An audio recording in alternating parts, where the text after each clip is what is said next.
The U.S. is waiting on an offer, but still striking in the Strait. The Iranian foreign minister said, quote, every time a diplomatic solution is on the table, the U.S. opts for a reckless military adventure. Is it crude pressure tactics? What is the state of play here?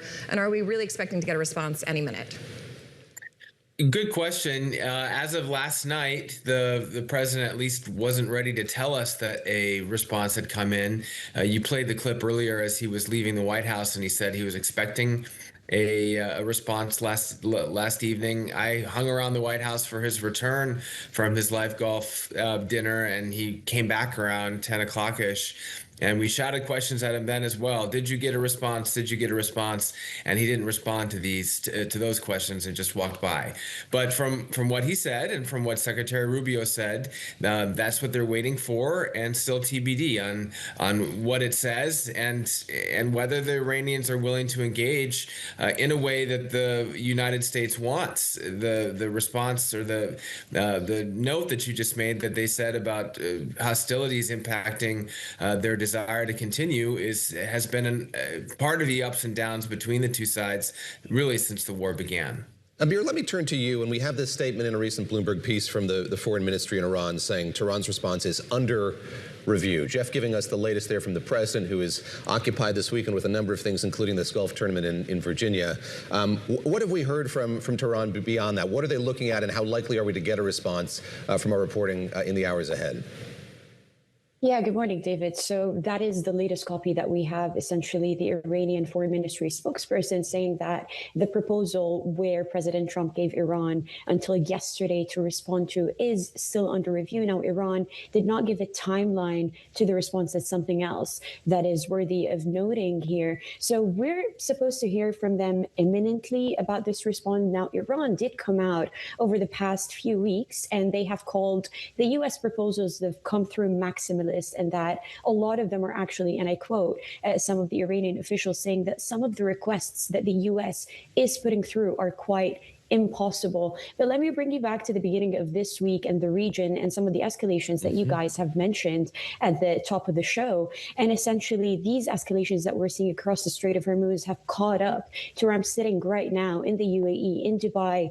On Monday, we had Monday evening, starting at 7 p.m., about 4 missile threat alerts that came through our phones. And essentially, the defense ministry here came out later and said that those were Iranian attacks that the UAE defense system had intercepted, about 15 missiles all in all, and a few drones. So those escalations are still very much there. They're still very much in the sphere of the Gulf region.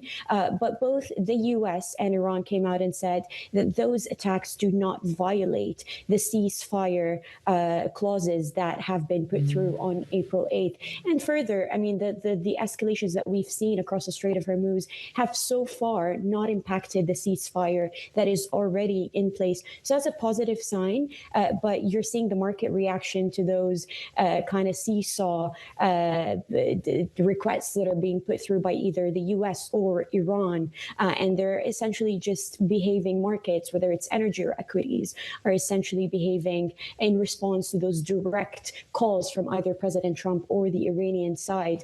But as you mentioned, we're waiting to see the Iranian response. Again, was supposed to come out yesterday, or that's the expectation of the Trump administration. It's still not out yet. So something that we're keeping a very close eye on over the next few days. Jeff, I also want to ask you about this Washington Post report, because we've been hearing messaging from the administration saying Iran is really feeling the hurt. They're getting close to the breaking point. This has really been effective. But the Washington Post reports on confidential intelligence analysis sent to the White House.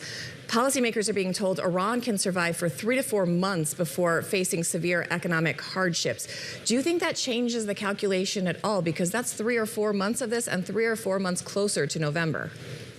Well, it certainly raises questions about A, what the president and the White House are saying about this, and B, exactly what you just asked, whether or not Iran can last significantly longer than right now people perhaps expect in the West.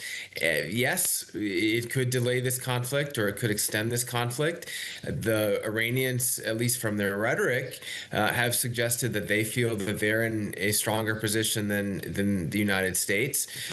President Trump has been using rhetoric saying that the war is over, saying that the conflict is over. That in part has some connection to Congress and the deadline that passed there. But the truth is, it hasn't. I mean, there's a ceasefire, and that ceasefire has more or less held, with the exception of these skirmishes that have happened in the Strait of Hormuz. But Iran is not, so far, until the United States gets that response, specifically standing down. And President Trump, despite saying they want a deal and he wants a deal, has also used escalatory language to say that if a deal doesn't come, then the strikes, the bombs will flow and fall again, and at an even more intense level than they did before the ceasefire. Abeer, the energy story here is so crucial as it has been since the beginning of this war. We know that Vice President J.D. Vance met with the Qatari Prime Minister this week. They talked about regional security. They talked about Iran. They talked about natural gas as well. I'm curious what you can tell us about the level of coordination, cooperation between the U.S. And the Prime Minister right now, and sort of what came out of those meetings and the degree to which they're satisfied with what they're hearing from the United States about the trajectory of this war.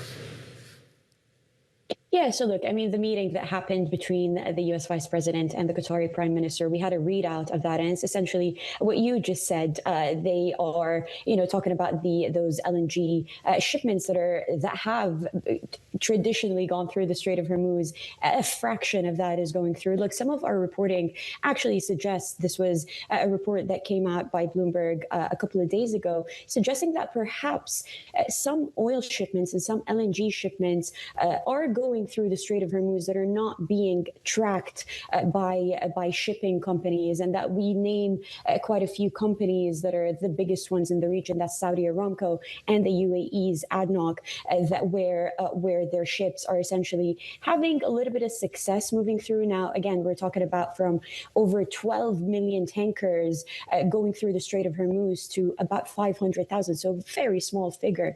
But some of what we heard from that meeting that happened between Vance and the Qatari Prime Minister is that the U.S. and Qatar are still keeping those relationships that have enabled them in the past to essentially carry through those wider LNG shipments. But something else that's quite interesting here is, and I allude to some of what you've mentioned about the relationships between Gulf countries and the United States and Israel as well. We're seeing a little bit of a friction between Gulf countries now. When the UAE was attacked earlier this week, we saw a flood of world leaders, including Saudi Arabia's MBS.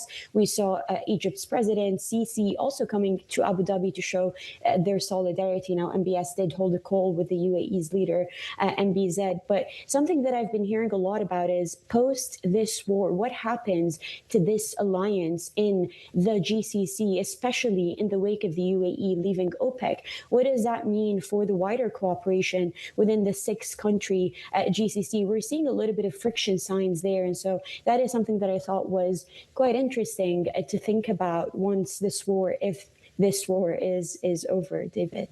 And I think exactly what we just talked about, Iran has created this Persian Gulf Strait Authority, and I'm sure you're hearing the same thing, Abeer and Jeff, but sources I'm talking to in the region are really afraid that the U.S. is going to leave with some sort of half measure that kind of enables Iran to, if not stop traffic in the Strait altogether, to taper it or control it or benefit or tax it or toll it or any of these things. And I think fears are really growing. I kind of have the same question for both of you, but Abeer, I'm going to start with you. Who is running this policy, both in the White House and Iran? Abeer, CNN has a report that U.S. intel says Iran's supreme leader is still shaping war policy, but we haven't really seen him. The Iranians are saying he's in complete health. Do we know who's running this on Iran's side, or is that still a little bit opaque as to who's actually making these decisions?